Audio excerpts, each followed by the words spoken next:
Bismillahirrahmanirrahim. Assalamualaikum warahmatullahi wabarakatuh. Alhamdulillah. Wassalatu wassalamu ala nabiyina Muhammadin wa ala alihi wa sahbihi wa man tabi'ahum bi ihsanin ila yaumiddin. Amma ba'du. Allahumma la sahla illa ma ja'altahu sahlan. Allahumma inna na'udzubika min ilmin la yanfa'. Ikhwati fillah rahimani wa rahimakumullah. Alhamdulillah kita dapat kembali berkumpul di majelis online ini. Nah, nanti tersisa bab yang belum dibahas itu tinggal majruratul asma. Kemudian setelah itu ada bab al-awamil, diantaranya awamilun atau nawasibul af'al dan jawazimul af'al. Kemudian juga nanti kita bahas sisa bab itu ada bab tanazu, kemudian bab ta'ajub, kemudian bab adat bilangan, dan terakhir akan ditutup dengan bab waqaf, yaitu cara berhenti di akhir kata. Sekarang kita masuk ke materi ya, bab al-makhfudat minal asma. Al-makhfud yaitu majrurat minal asma. Sama saja, cuma beda istilah. Bab tentang isim-isim yang majrur. Bab tentang isim-isim yang majrur. Nah, perlu diketahui bahwasanya isim itu majrur karena secara global itu ada 3 sebabnya. Yang pertama itu dia dimajrurkan oleh huruf. Yang kedua majrur karena idhofah. Dan yang ketiga majrur karena mengikuti atau tabi kepada isim majrur sebelumnya. Nah, ini adalah 3 penyebab isim itu menjadi majrur. Nah, nanti kita akan membahas satu persatu kecuali bab tawabi. Karena bab tawabi nanti akan diakhirkan, terakhir. Kita lihat di kitab Babul Mafudati Minal Asma. Matiflah rahimani wa rahimakumullah, kita lanjutkan membaca bab majruratul asma atau bab al-makhfudati minal asma. Qala al-musannifu rahimahullahu ta'ala, al-makhfudatu salasah. Isim yang majrur itu ada 3 sebabnya. Ada 3 kelompok. Yang pertama adalah makhfudun bil harfi. Pertama, dia itu majrur karena sebab huruf. Jadi ada huruf yang mendahului dia dan menjadikan isim tersebut majrur. Kemudian makhfudun bil idhofah. Yang kedua, dia majrur karena susunan idhofah. Karena susunan idhofah. Nanti akan kita bahas secara lebih rinci. Dan yang ketiga, watabi'un lil makhfud. Kemudian dia majrur karena tabi' mengikuti i'rab isim majrur sebelumnya. Nah, ini secara global adalah pembagian sebab dari isim-isim yang majrur. Sebab yang pertama karena huruf, kemudian sebab yang kedua karena susunan idhofah, karena dia menempati posisi mudhofun ilaihi, dan yang ketiga dia isim itu majrur karena mengikuti i'rab isim yang majrur sebelumnya. Nah, mafhum ya sampai sini? Ada 3 sebab kenapa isim itu majrur. Baik. Nah, kita akan membahas satu persatu. Yang pertama adalah al-makhfud bil harf. Isim yang majrur karena huruf didahului oleh huruf, yaitu huruf jar. Nah, fal-makhfudu bil harfi huwa ma yukhfadu bi. Kemudian huruf isim yang majrur dengan huruf maksudnya adalah setiap isim yang dimajrurkan dengan huruf-huruf berikut. Nah, di sini disebutkan ada 14 huruf jar. Ada 14 huruf jar yang menyebabkan isim setelahnya menjadi majrur. Al-awwal yaitu adalah min. Min artinya apa? Gampang ya, yaitu dari. Kemudian wa ila, kemudian ila yaitu ke. Kemudian wa an, kemudian wa ala, wa fi, wal ba, wal lam.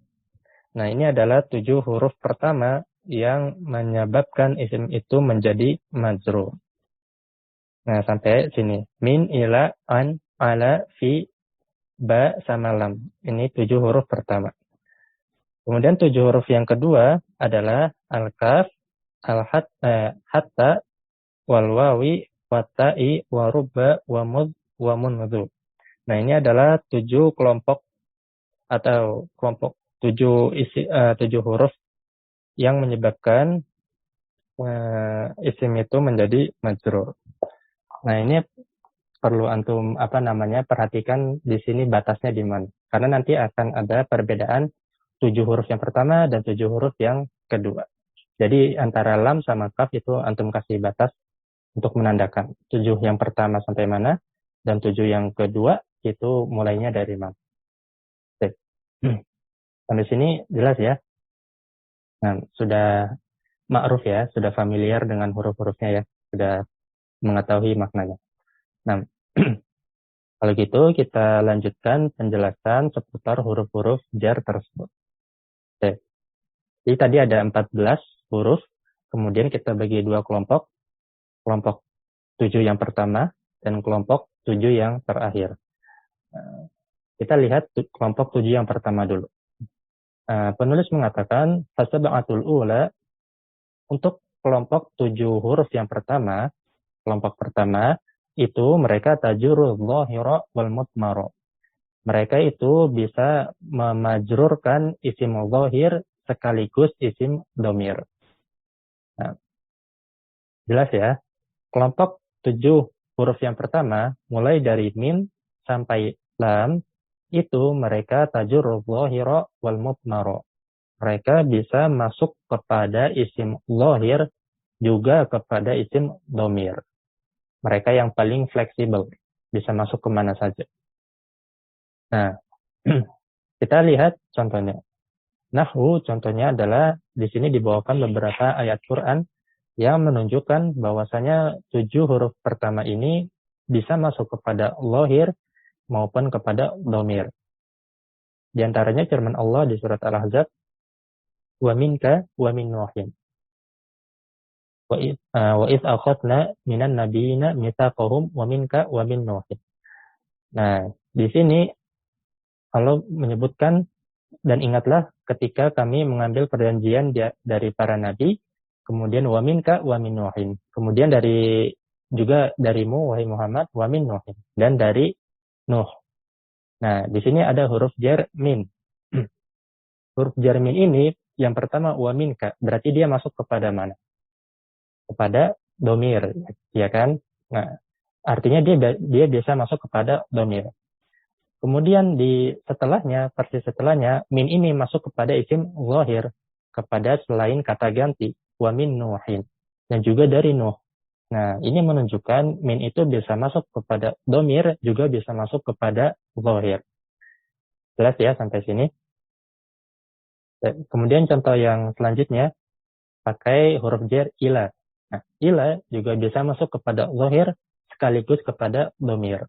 Contohnya, ilallahi marji'ukum. Ini contoh ila yang masuk kepada isim dhahir.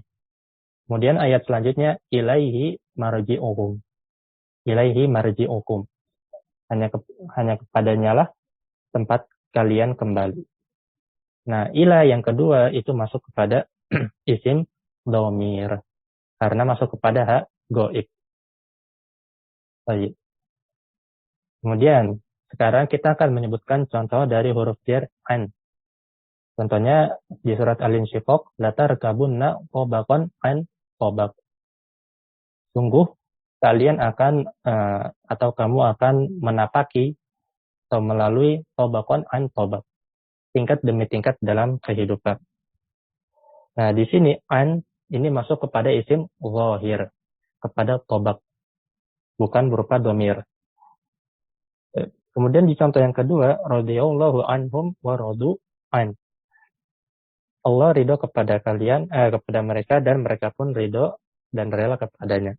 Maka di sini an itu masuk kepada dhamir hum. Masuk kepada dhamir hum. Sehingga menunjukkan an bisa masuk kepada zahir sekaligus kepada domir. Kemudian contoh huruf jar selanjutnya adalah ala, di mana dia juga bisa masuk kepada zahir dan domir sekaligus. Nah, ini dalam satu ayat, contohnya adalah wa 'alaiha wa 'alal fulki tuhmalun. Dan di atas hewan ternak tersebut, di atas punggung hewan ternak tersebut, dan juga wa 'alal fulki, di atas perahu, tuhmalun, kalian itu dibawa. Kalian itu dibawa. Nah, di sini ala itu masuk kepada domir ha. Kemudian dia juga bisa masuk kepada isim zahir. Maka dia bisa masuk kepada zahir plus domir sekaligus. Kemudian huruf jar setelahnya adalah fi. Dia bisa masuk kepada zahir plus domir sekaligus. Contohnya firman Allah di surat Az-Zariyat, wa fil ardi ayatun. Nah, di sini fi dia masuk kepada isim zahir. Nah, kemudian contoh fi yang masuk kepada isim domir adalah wa fiha ma tashtahihil anfus. Wa fiha ma tashtahihil anfus. Di sini fi itu masuk kepada domir ha.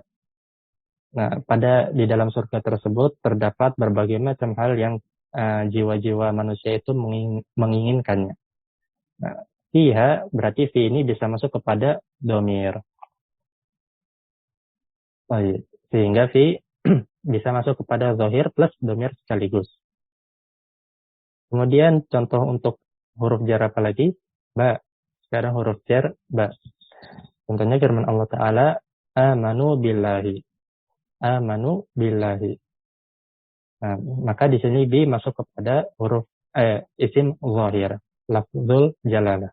Kemudian contoh yang kedua, di mana bi masuk kepada isim domir, amanu bihi. Amanu bihi.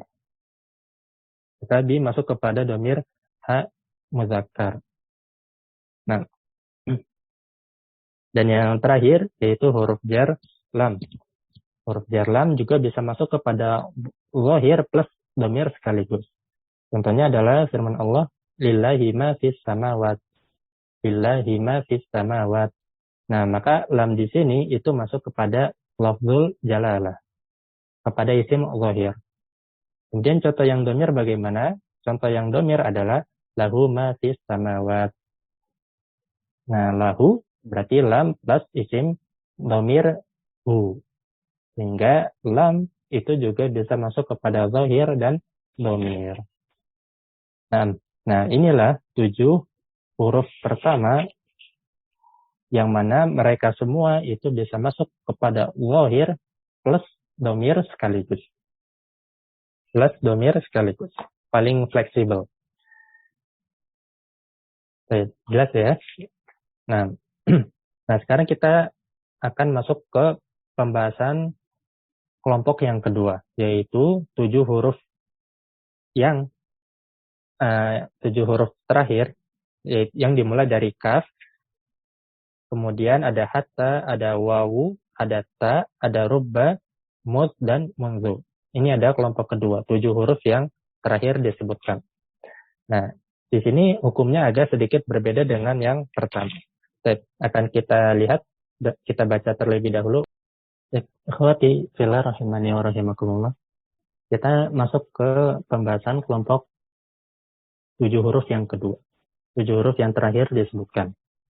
Nah, kita lihat qala al-musannifu rahimahullah was-sab'atu al-akhiratu. Nah, 7 huruf yang terakhir yang dimulai dari kaf sampai munzu takhtassu bil-zahiri. Mereka itu cuma bisa masuk kepada isim zahir. Nah, 7 huruf yang terakhir yang diawali dengan kaf sampai munzu itu takhtassu bil-zahir. Itu khusus untuk isim zahir. Wala tadkhulu 'alal mutmar, dan tidak bisa masuk kepada isim dhamir. Jelas ya? Nah, ini adalah perbedaan 7 huruf yang pertama dan 7 huruf yang terakhir, yang kedua. Baik. Nah, dari sini kelompok yang kedua ini akan kita bagi lagi. Mereka kan hanya masuk kepada isim zahir. Nah, nanti pembagian ini akan kita bagi lagi, di mana ada yang bebas kepada isim zahir mana saja, dan ada yang hanya bisa bersambung dengan isim zahir tertentu.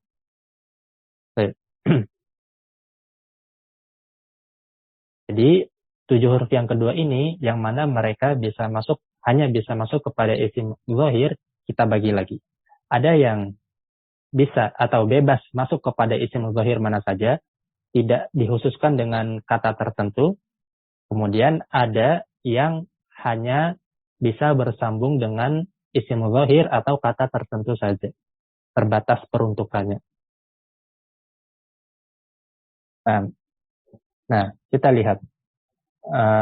Musannif mengatakan faminha ma la yakhtassu bi zahirin bi ainihi. Nah, dari di kelompok yang kedua ini ada yang ma la yakhtassu bi zahirin bi ainihi. Ada yang huruf-huruf yang tidak khusus untuk isim zahir bi ainihi. Untuk isim zahir tertentu. Maksudnya dia bebas bisa bersambung dengan mana saja asalkan bukan dhamir. Mau dengan nama orang, mau dengan benda, mau dengan apapun, pokoknya selama dia isim zahir dan bukan dhamir, maka dia bisa bersambung dan memajrurkan isim tersebut. Nah, apa saja huruf ini? Yaitu ada huruf kaf, kemudian hatta, sama al-wawu. Kaf, hatta, sama al-wawu. Wawu apa yang dimaksud di sini? Wawul qasam. Ahsanta. Entah, yang dimaksud adalah wawul qasam. Karena ingat kita sedang membahas majruratul asma. Maka wawunya adalah wawul qasam. Nah, secara hukum asal maka kaf, hatta, sama wawu itu merupakan bagian dari huruf yang hanya bisa masuk kepada isim zahir, tetapi tidak ada batasan lagi. Dia bebas masuk ke isim zahir yang mana saja. Bebas berpasangan dengan siapa saja. Ini yang fleksibel istilahnya. Nah, contohnya bagaimana? Contohnya adalah misalkan di sini di ayat di surat Ar-Rahman, firman Allah, wardatan katdihan. Fakanat wardatan katdihan. Nah, di sini addihan itu bersambung dengan di sini huruf jar kaf itu bersambung dengan isim zahir addihan. Bersambung dengan isim zahir addihan. Baik. Kemudian dicontohkan lagi wazaidun kal asad. Wazaidun kal asad. Nah, zaid seperti singa. Maka di sini kaf itu juga bisa bersambung dengan al asad. Artinya dia bebas mau bersambung dengan isim zahir mana saja. Tidak ada pembatasan lagi. Nah, jelas ya sampai sini kaf dia bebas mau masuk ke isim zahir mana saja. Tidak ada ketentuannya. Tapi di sini penulis memberikan tambahan informasi waqad tadkhulu ala dhamiri fi darurati syi'ri. Tapi terkadang kaf ini bisa masuk kepada dhamir. Bisa masuk kepada dhamir. Fi darurati syi'ri. Tapi ini hanya pada kondisi tertentu. Ketika ketika dia digunakan dalam syair dan wazan syair itu menuntut penyairnya, pembuatnya itu menempelkan kaf dengan domir supaya wazannya masuk. Sehingga ini kondisi terpaksa ya, bukan bukan pilihan, bukan ikhtiar istilahnya. Jadi kalau bukan kondisi normal lah. Jadi kalau kondisi terpaksa dan dalam syair, nah ini kaf itu boleh masuk kepada domir. Nah, dan memang kalau udah ngomong roti syi'ri, itu terkadang hukum nahwu itu diabaikan supaya wazannya itu masuk. Nah, Kemudian sampai sini jelas ya untuk yang kaf. Kemudian yang kedua itu adalah contohnya hatta. Nah, hatta ini juga bebas masuk kepada isim zahir yang mana saja. Contohnya adalah firman Allah di surat Al-Qadar, hatta matla'il fajri. Hatta matla'il fajri. Maka di sini hatta masuk kepada isim zahir matla'. Nah, wa qaulihim dan juga contoh yang lain, wa qaulihim ungkapan mereka, akaltus sama kata hatta ra'siha. Akaltus sama kata hatta ra'siha. Saya makan ikan sampai batas kepalanya. Saya makan ikan sampai batas kepalanya. Nah, di sini hatta masuk kepada roksi. Karena memang dia bebas ya, masuk mau kemana saja. Yang penting bukan domir. Nah,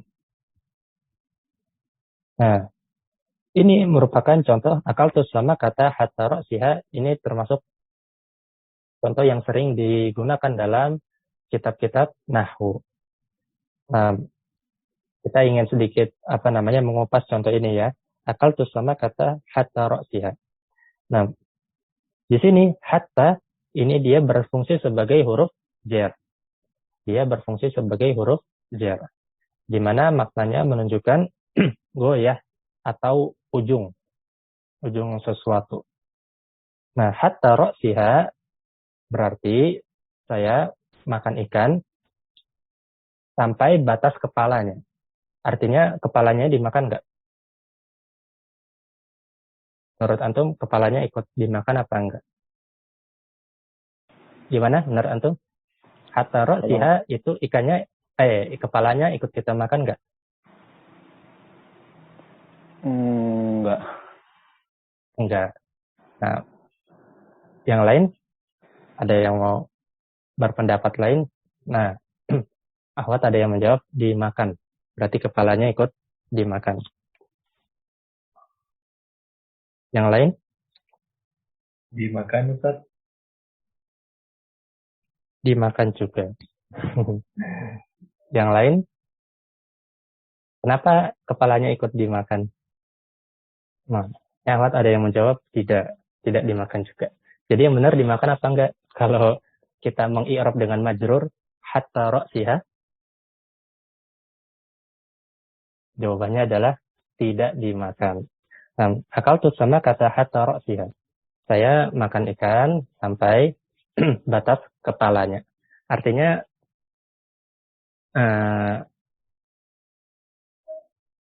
badannya itu kita makan ikan itu sampai batas kepala.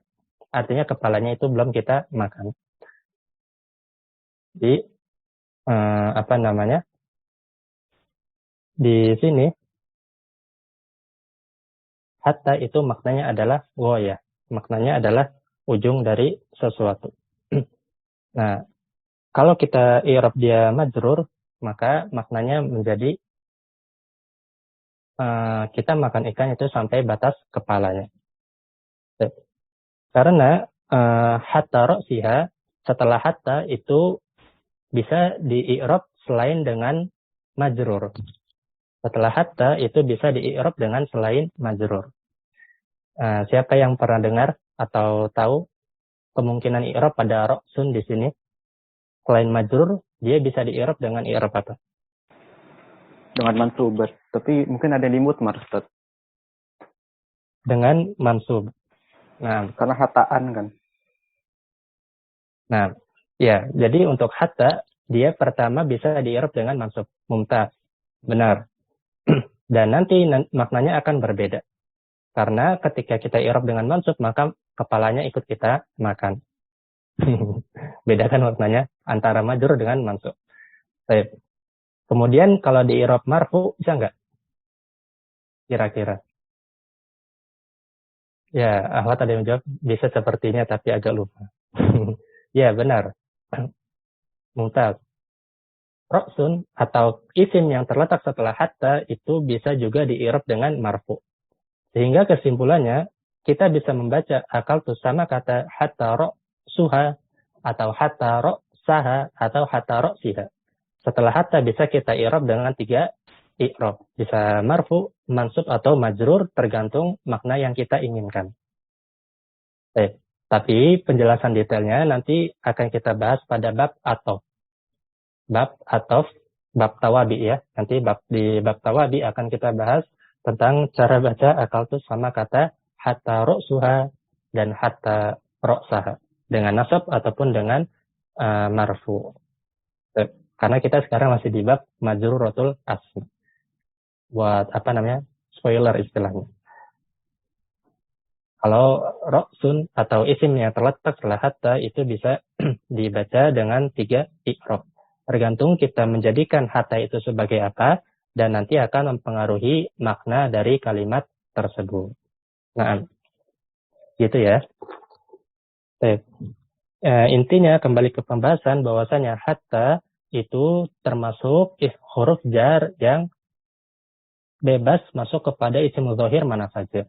Tidak ada ketentuannya. Tidak ada ketentuannya. Nah, wa qaulihim akaltu sama kata hatta ra'siha bil jarri. Bil jarri. Dengan kita majrurkan ra'sunnya. Nah, di antaranya tadi kita sebutkan contoh dari surat Al-Qadar. Hatta matla'il fajri. Sampai fajar itu terbit. Sampai fajar itu terbit. Ya kan? Nah, di sini salamun hiya hatta matla'il fajri. Batas Lailatul Qadar istilahnya kan. Batas Lailatul Qadar. Nah, maka di sini hatta ini bermakna al-ghayah. Hatta bermakna al-ghayah. Ujung dari sesuatu. Lailatul Qadar itu kan mulai dari matahari terbenam sampai fajar terbit. Hatta matla'il fajri. Maka apakah setelah fajar itu termasuk Lailatul Qadar atau tidak? Setelah fajar itu termasuk Lailatul Qadar atau tidak? Tidak berarti. Ini kan tidak. Nah ini juga sama. Hatta ra'siha berarti kepalanya itu belum termasuk. Akal tuh sama kata hatta ra'siha. Cuma sampai batas kepalanya saja. Seperti salamun hiya hatta matla'il fajri. Keselamatan dan keberkahan malam Lailatul Qadar itu hatta matla'il fajri. Sampai batas terbitnya fajar. Kurang lebih seperti itu makna dari hatta. Mafhum ya sampai sini? Baik. Sudah jelas ya. Dan yang terakhir adalah huruf wawul qasam. Waw untuk sumpah. Di mana dia secara asal atau secara ilmu nahwu, maka dia la yahtatu bi dhahirin bi ainihi. Dia tidak terikat atau tidak ada batasan harus bersambung dengan isim zahir yang mana. Artinya dia bebas bersambung dengan isim zahir yang mana saja. Ini secara ilmu nahwu, secara tata bahasa Arab. Contohnya adalah wallahi warahmani. Demi Allah dan demi ar-Rahman. Baik. Tentu saja kalau ditinjau secara hukum syar'i ini tinjauannya akan berbeda karena qasam makhluk ketika bersumpah tentu dengan menyebut nama Allah ataupun salah satu sifat Allah. Nah, jadi ini adalah 3 huruf yaitu kaf, hatta, sama wawul qasam yang tergolong huruf-huruf yang tidak terikat dengan isim zahir tertentu. Huruf-huruf yang tidak ada batasan harus isim zahir yang mana. Bebas pokoknya. Sampai sini mafhum ya. Nah, sekarang kita akan masuk kepada huruf-huruf dari 7 kelompok yang kedua.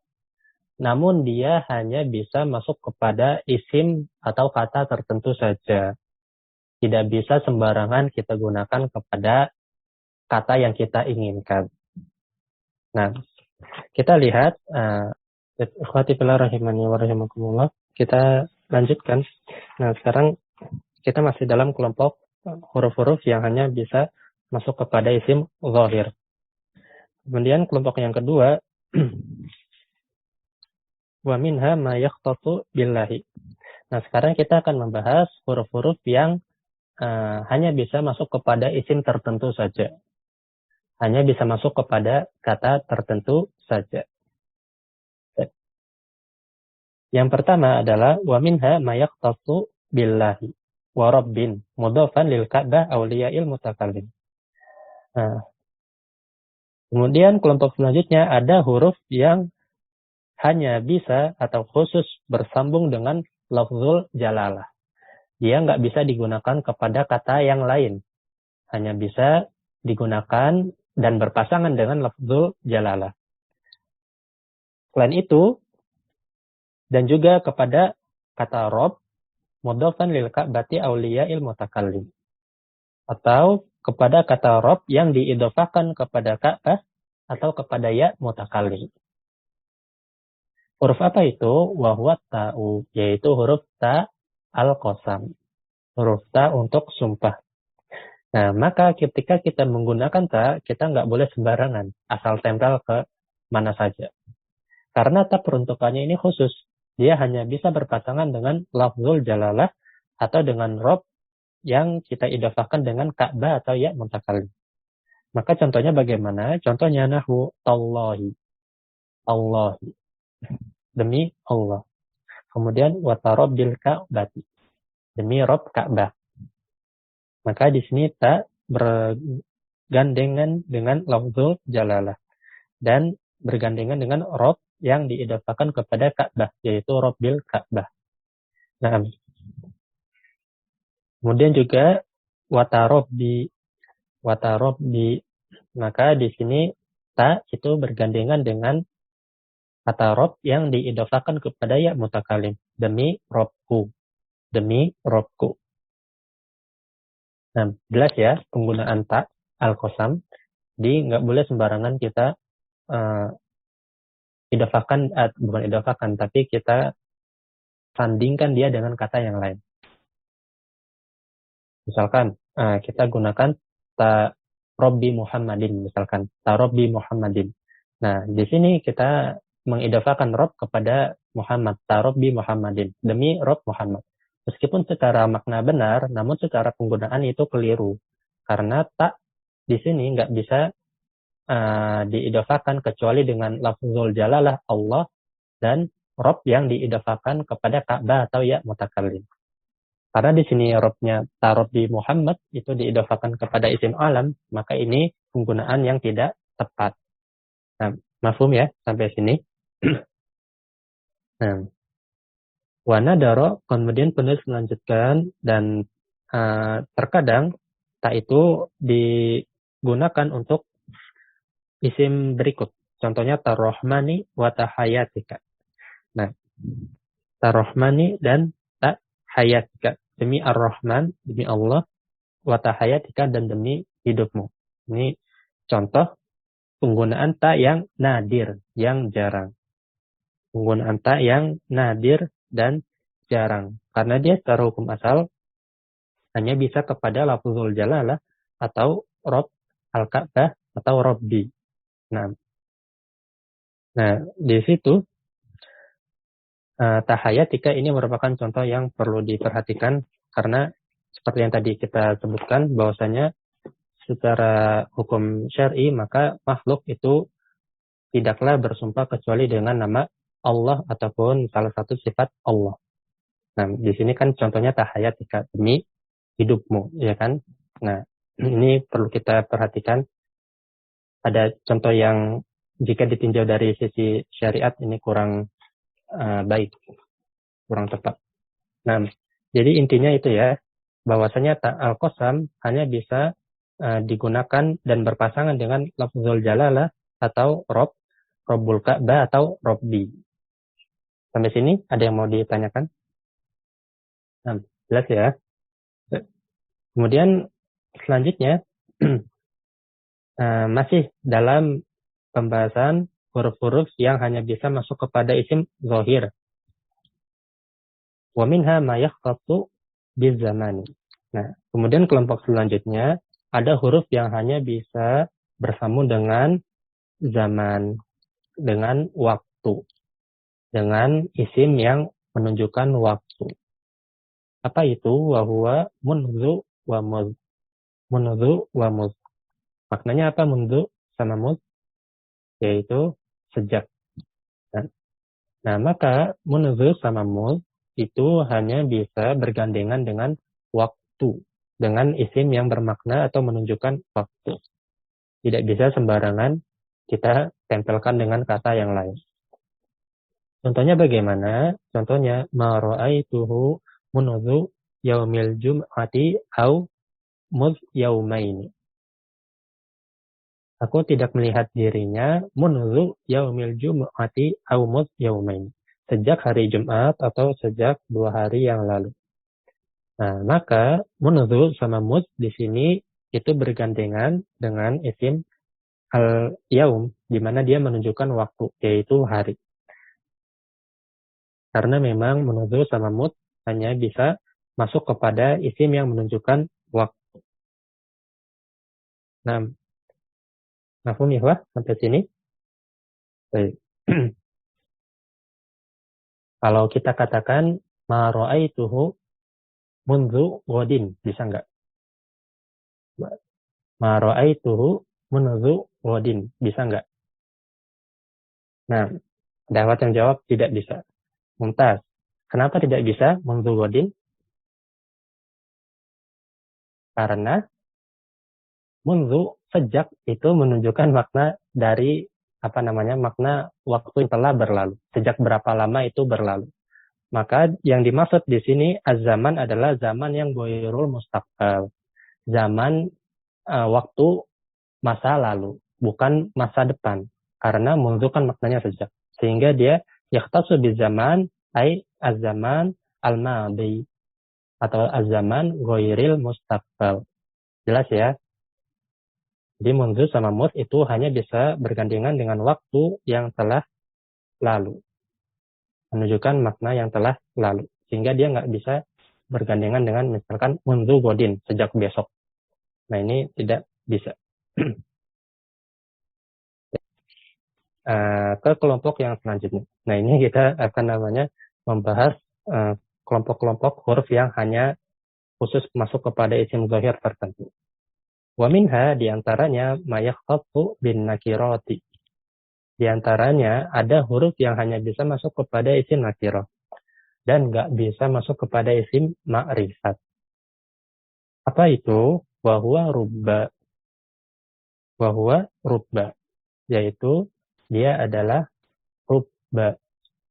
Nah, rubba maka dia hanya bisa masuk kepada isim nakirah. Nggak bisa masuk kepada isim isim ma'rifat. Nahwu contohnya bagaimana? Rubba rajulin fid dari. Rubba rajulin fid dari.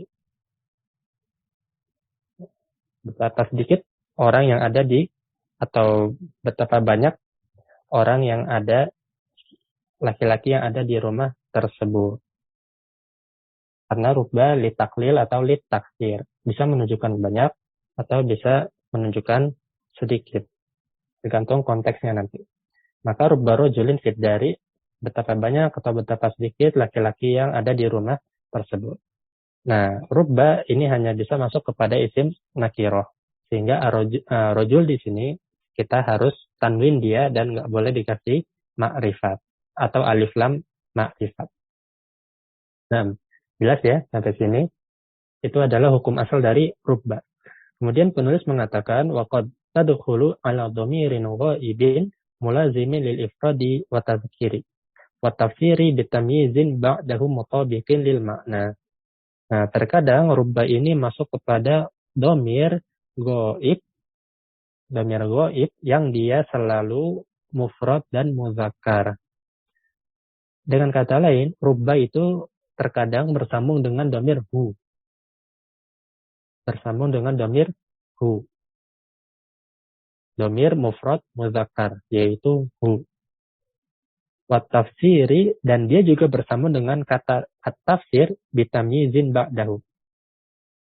dia bersambung dengan sebuah kata yang fungsinya sebagai tamyiz yang mutabiqin lil makna. Fungsinya sebagai tamyiz menafsirkan atau menjelaskan makna yang diinginkan dari dhamir hu tersebut. Makna yang diinginkan dari dhamir hu tersebut. Bagaimana maksudnya? Contohnya adalah nahwu qawlihi rubbahu fityatan. Rubbahu fityatan. Nah, di sini rubba dia bersambung dengan dhamir yang selalu dalam bentuk mufrad muzakkar, yaitu dhamir hu. Nah, namun dia nanti akan bersambung dengan satu kata yang berfungsi sebagai tamyiz. Kenapa? Karena kita perlu kata tersebut untuk menjelaskan dhamir hu ini siapa. Karena kan tadi dhamirnya mulazimun lil ifrad wal tadzkir. Dia selalu dalam bentuk mufrad muzakkar. Nah, untuk menjelaskan maksud dari dhamir ini merujuk kepada siapa, maka kita perlu tamyiz setelahnya. Tamyiznya yaitu adalah di sini contohnya adalah fityatan. Nah, maka fityah dia i'rabnya adalah tamyiz mansub untuk menjelaskan bahwasanya dhamir hu itu merujuk kepada fityah tersebut. Nah, rubbahu fityatan, atau dengan kata lain kita bisa katakan rubba fityatin.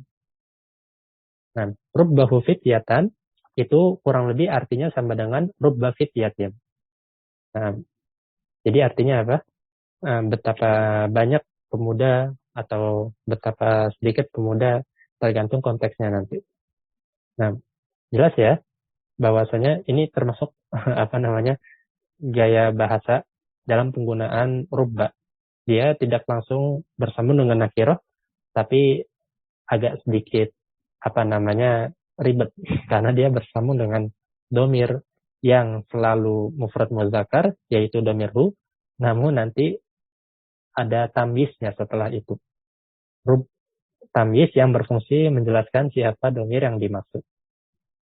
Rubbahu fityatan misalkan. Rubbahu fityatan. Nah, padahal dia secara makna itu artinya kurang lebih sama dengan rubba fityatin. Kurang lebih sama dengan rubba fityatin. Sampai sini mafhum ikhwah? Kalau tidak ada, nah kita masih dalam pembahasan rubba ya. Masih membahas seputar rubba. Nah, rubba tadi sudah kita bahas kalau dia hanya bisa masuk kepada isim nakirah.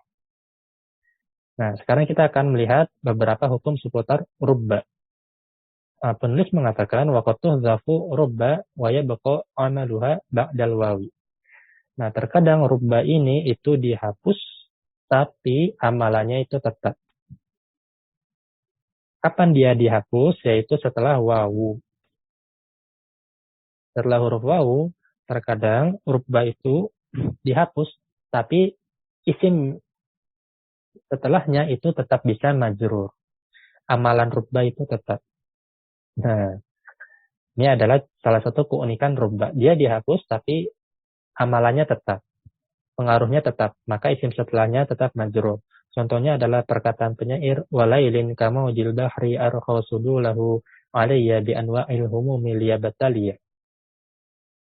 Dan malam itu seperti hempasan gelombang laut yang menurunkan penutupnya, menjulurkan penutupnya. Kepadaku di anwa'il humumi liyabtaliya, dengan berbagai macam rasa kesedihan supaya untuk menguji diriku. Untuk menguji diriku. Nah, ini syair ungkapan kesedihan. Nah, syahidnya di mana? Syahidnya di mana coba? Irsyad, coba syahidnya mana dari syair ini? Kira-kira rubbanya terletak di sebelah mana? Walaili ya Ustaz. Mumtaz, walailin, yaitu wa rubba lailin kamaujil bahr. Nah, di sini rubbanya itu dihapus, tapi lailinya itu tetap majrur. Karena wawu di sini bukan wawul qasam, tapi wawul atau juga bisa lil isti'naf, tergantung syair sebelumnya. Nah, lantas kenapa di sini lailin menjadi majrur? Jawabannya karena ada rubba yang dihapus. Karena ada rubba yang dihapus. Maka maknanya, takdirnya adalah wa rubba lailin kamawjil bahri arqasudulahu. Betapa sering malam itu terasa bagaikan hempasan gelombang laut yang menjulurkan penutupnya, yang mengepung diriku. Nah, jelas ya, maka dia terletak setelah wa rubba lailin kamawjil bahri. Nah, kemudian ini adalah tempat yang pertama di mana rubba itu terkadang dihapus, tapi amalannya tetap. Kemudian wabak dal fa'i katsiran. Nah, kalau tadi adalah terkadang, kalau sekarang itu katsiran. Sekarang itu seringkali. Nah, seringkali rubba itu dihapus dan amalannya tetap. Kapan? Kalau dia terletak setelah huruf fa. Kalau dia terletak setelah huruf fa. Seperti ungkapan penyair famithika hubla qad taraktu wa murdi'ain. Famithika rubba famithika hubla qad taraktu wa murdi'in. Nah, perhatikan di sini setelah fa, maka misli itu dia tiba-tiba majrur. Setelah fa, misli itu tiba-tiba dia majrur. Kenapa dia tiba-tiba majrur? Karena ada huruf rubba yang dihapus. Maka takdir lengkapnya adalah farubba misliki, bukan kaya tadi salah bacaan. Farubba misliki hubala qad taraktu wa murdi'ain. Sudah berapa banyak para hubla, yaitu apa hubla? Wanita yang mengandung, wanita yang hamil, qad taraktu wa murdi'in. Yang kudatangi di malam hari, taraktu itu ata lailan. Kalau toroko itu datang di malam hari. Yang kudatangi di malam hari, misliki seperti dirimu.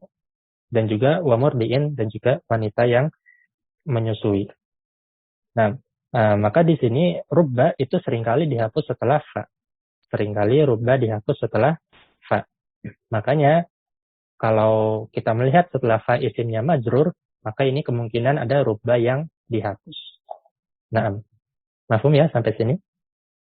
Nah, itu adalah tempat yang kedua, yaitu setelah fa, dan dia itu hukumnya adalah sering, katsiran. Nah, kemudian yang selanjutnya yang ketiga adalah setelah bal, tapi qalilan, tapi itu sedikit, sama seperti yang pertama, setelah waw. Wa ba'da bal qalilan, dan dia terletak setelah rubba itu dihapus jika terletak setelah ba qalilan, tapi ini jarang. Kaqaulihi bal mahmahin qata'tu ba'da mahmahin. Nah, di sini takdirnya mahmahin di sini dibaca majrur, padahal dia terletak setelah bal, maka ini takdirnya adalah bal rubba mahmahin qata'tu ba'da mahmahin. Baik. Ada rubba yang dihapus. Ada rubba yang dihapus. Nah, betapa banyak masalah penting yang qata'tu yang aku putuskan, yang aku selesaikan setelah masalah genting lainnya.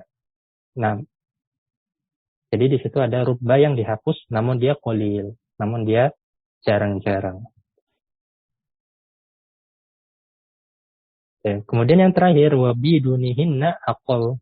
Nah, ini itu nggak ada, dia langsung dihapus saja, tidak ada indikasinya terletak setelah huruf apa atau sebelum huruf apa, namun dia tidak ada huruf yang mendahuluinya, tapi dia langsung dihapus. Tidak ada huruf yang mendahuluinya, tapi dia langsung dihapus. Nah, tapi dia hukumnya aqallu. Nah, aqallu minal qalil, lebih jarang lagi, sangat-sangat sedikit. Contohnya gimana? Rosmidarin waqaftu fi tolalihi. Rosmidarin waqaftu fi tolalihi. Nah, perhatikan rosmi di sini tiba-tiba majrur. Awal kata tiba-tiba majrur. Tentu kita yang membaca kalau sudah diharokati ya bingung kan kenapa dia dibaca kasroh, dan kalau belum diharokati kemungkinan kita tidak akan baca dia dengan kasroh, ya kan? Paling enggak, kalau enggak marfu ya mansub. Nah, ternyata dia itu ada rubba yang dibuang. Tapi nggak ada huruf yang mendahulunya. Nggak ada wawu, nggak ada fa, nggak ada bal. Dan ini hukumnya aqallu minal qalil. Lebih sedikit daripada yang sedikit. Artinya apa? Sangat jarang terjadi. Dan ini yang bikin kita pusing biasanya. Mentakdirkan dan mengira-ngira kenapa dia tiba-tiba majrur. Pasti ada huruf yang dihapus. Maka takdir lengkapnya adalah rubba rusmi darin waqaftu fi tolalihi. Rusmidar yaitu bekas-bekas rumah seperti tembok atau pondasi dan semacamnya. Betapa banyak bekas-bekas rumah yang telah aku berhenti padanya di tolalihi, yaitu pada reruntuhannya. Betapa banyak bekas-bekas rumah yang aku berhenti pada reruntuhannya. Kurang lebih maknanya seperti itu. Nah, ini adalah beberapa tempat di mana rubba itu biasanya dihapus. Nah, mungkin materi kita sampai sini dulu, Ikhwah. Pelajaran kita pada hari ini. Apabila ada kesalahan dalam penyampaian, ana mohon maaf. Wallahu ta'ala a'lam. Subhanakallahumma bihamdika asyhadu an la ilaha illa anta astaghfiruka wa atubu ilaik. Assalamualaikum warahmatullahi wabarakatuh.